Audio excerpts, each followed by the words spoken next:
Hi guys! Welcome back again to my channel. Aileen is 89. For today's video nga pala ay nagpipintura kami sa labas na pinagagawa naming maliit na bahay.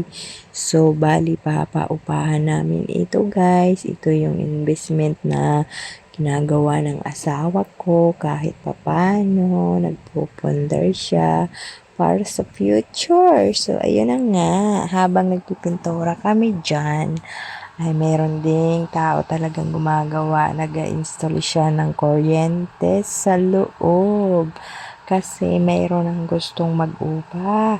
Nagmamadali na sila, kaya naman nagmamadali na rin kami. Kaya ayan, tinulungan ko na yung asawa ko. So, pagkatapos niyan, nasundan naman ng panibagong araw, bumalik kami kasama namin si Queen para maglinis na naman ulit sa loob.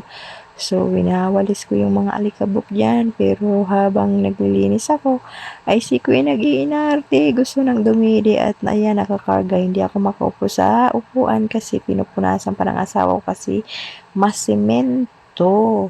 So, pagkatapos nga dumidi ni Queen ay ayan, naglaro-laro na siya ulit. So, may kanya-kanya kaming ginagawa dyan. Ang asawa ko, siya naman ay nagliligpit ng mga kalat-kalat.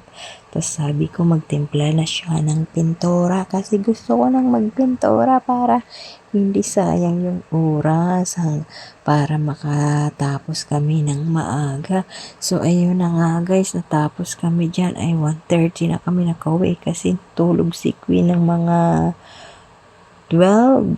So, umuwi kami. Gutom na kami dahil wala pang sinaing sa bahay pagdating namin dahil nasa school pa si Wib noon. So, pagdating namin, nagsaing pa kami. Kaya ayun, gutom na gutom ng person. Tapos, bumili na lang kami ng lutong ulam sa labas.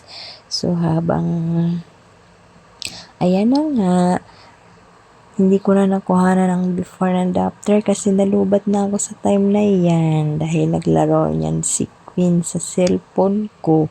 Pero natapos ko pinturahan dyan yung kisame. Update ako next time. See you!